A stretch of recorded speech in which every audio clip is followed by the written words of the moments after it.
Hello and welcome to Youth Files. My name is Abdullateef Isa. My guest today is Olamide Omotunde. He's a medical student at the University of Ibadan and the immediate past speaker of the University of Ibadan Students Representative Council. My brother, how are you doing today? Hi, good evening. I'm doing well. How are you doing? I'm doing fine. Going through your profile, I discovered that you've been leading and making marks since you were in secondary school. You are the Oyo State top 3 in the 2016 Calbepedia Secondary School Mathematics Competition and Best Graduating Student 2017 of your secondary school, among others. What are some of the secrets of your academic feats?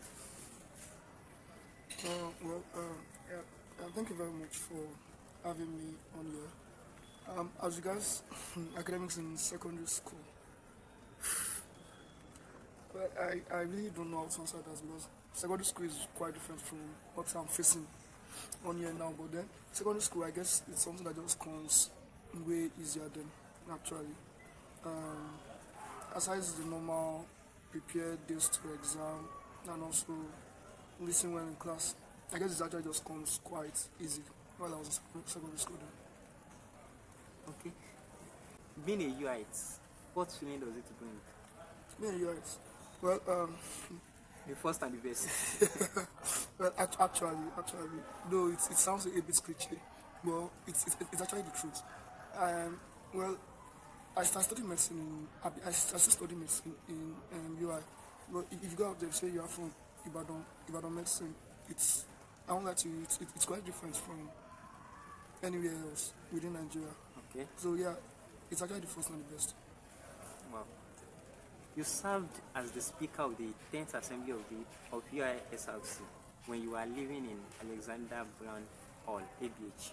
And it is a known fact that ABH is located off campus in the University College Hospital. At the same time, the regular sitting location of the UISRC is the SRC chamber here inside the main campus. How did you navigate your ways? How easy was it transiting from ABH to this place regularly? Alright, well, honestly, it wasn't easy. Though at first I actually thought it would be a bit easy, given the sense that I was in the SRC in the 8th and 9th assembly, and anytime I'm needed here, I used to come from ABH, especially in the 9th assembly. So I thought it's business as usual, at least once in a while I was able to come down here. But then being speaker, it wasn't easy actually, but then sacrifices has to be made. In the sense that it's something that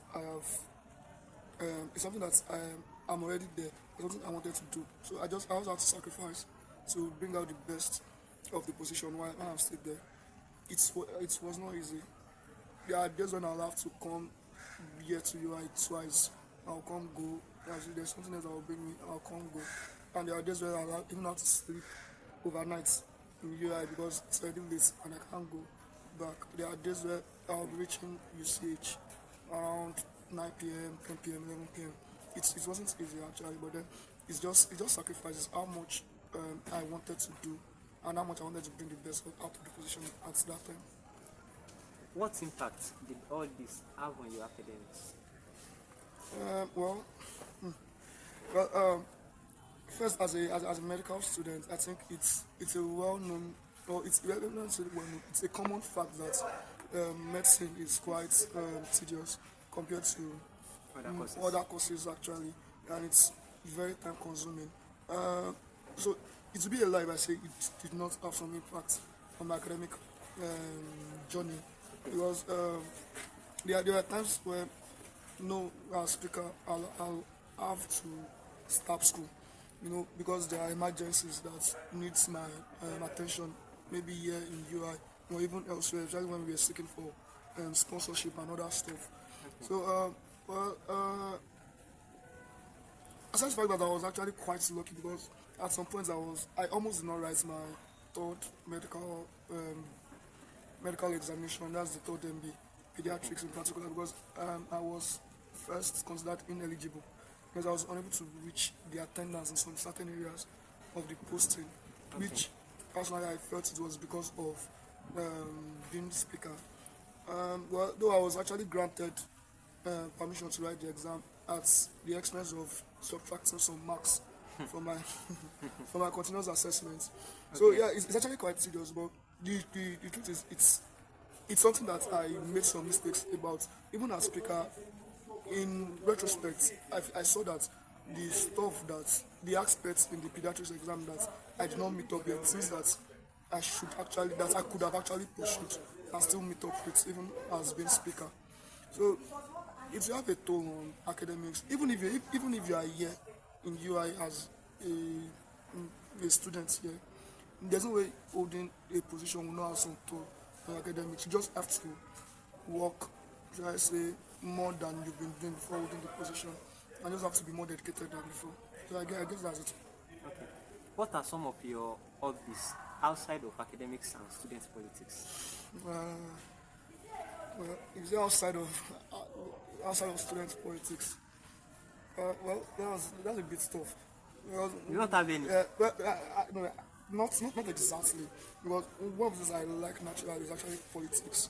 Not even not even academics. So. But then outside politics and academics, I like listening to music. I listen to music a lot, and I also enjoy watching movies, series especially, and sometimes I also read books. Okay. Do you club? Like club, interest. Well, not club per se, but then yeah, I do have some social gatherings I attend. What of football? Football, unfortunately, I don't play football, but then I am the current football coach of my department and also of ABH.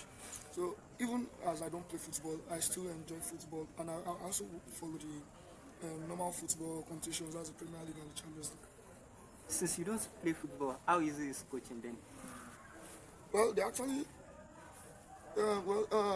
there's a general perception that you have to be able to play football before you can coach, really. But if you actually look at even great coaches like Jose Mourinho had a failed career as a player actually and was a successful coach. And besides, this is African football now. There's no special tactics that anyone is playing. It's just basically to tell players what to do on the pitch at every point in time. Actually. Talk about some of your achievements as the SRC speaker, the speaker of the 10th Assembly, because I know that I think it was in May you organized, together with Right Honorable Abdullateef, you organized a student legislative summit. So, aside this, or you can talk about this too, and other achievement that you achieved, some other things you achieved when you are the speaker. Okay, all right.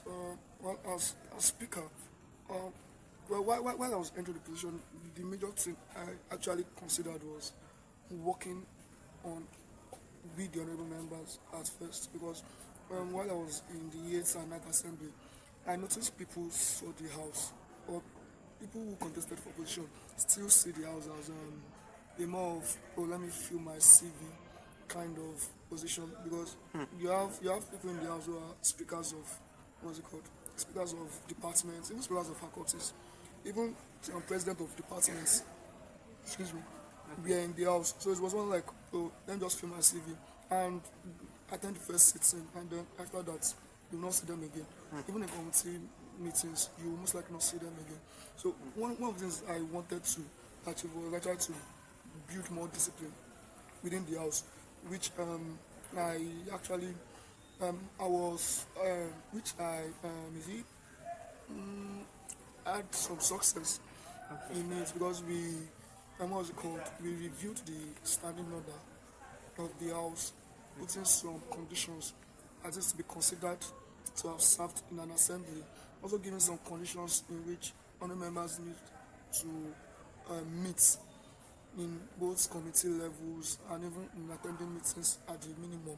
So yeah, that's one of the achievements. Also, as you mentioned, the Rights Honorable Adebo Ogudoyin Summit, which was held in collaboration with the UIS Special Housing, is actually a it's an huge what's it called success actually, because we had schools from all southwest states within Nigeria, including Ilorin, and we had over 70 different schools. Yeah, Wow. 70 different schools, Wow. at the summit, and it's something. It's something I'm actually quite proud of that we were able to achieve because it's a lot of work went into it, and well, I guess I was actually quite lucky to be able to pull it off, and I was lucky to have a good what's it called, a good network of people around me who were able to help me to get the right connections with the people who we need to meet, and also even in planning of the whole summit. So yeah, I think that's actually a huge success, and I'm grateful to the connection of people around me who helped me achieve this. So yeah, thank you. Okay, as we close, what is your advice for students willing to combine student politics with academics? Yeah, well, um, the major stuff I tell people is not even politics. You're in the university, anything you want to do, pursue it. If you keep saying there's no time for anything, there's no time for anything, you are honestly lying to yourself, and I'm pretty sure you know that you're lying to yourself. Because even if you are trying to graduate as the best graduate student, I put it to you that you do not read 24 hours a day, you do not attend school 24 hours a day. So it just makes sense that even as you are doing well in academics, try as much as possible to put your hands on something else. It builds time management, it builds discipline. Just try as much as possible not to make your academics suffer. No, the first thing you are here to do in university is actually your academics. So when end time exams are near or end time tests are near, end time you see you are not doing so well in academics, you might temporarily pause some other activities you are doing.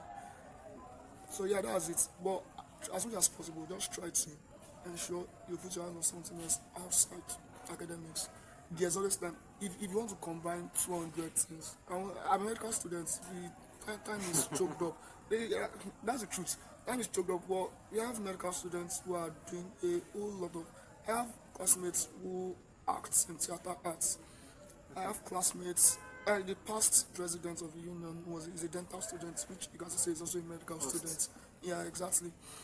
Even before I became the speaker, my 2 year senior, that was Abdullateef was speaker of the house, and he graduated without having any issues.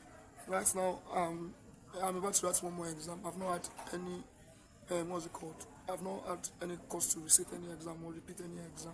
So there's always time to do any other thing you want to do. Or there's more than enough time, and it's just good to actually do it. Not that you just come to school and then the only thing you're able to achieve is graduating with a perfect CGPA. I mean, it's good to graduate with perfect CGPA and also put your hands into a whole lot of things. If it's football you want to play, if it's anything you want to do, if it's even running, you want to be running for the school or anything you want to do, just try as much as possible to put your hands into something as academics. Thank you very much.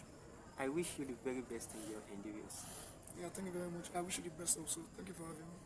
Olamide Omotunde, thank you so much for speaking with me. Thank you for having me, sir. My name is Abdullateef. Till next time, bye bye.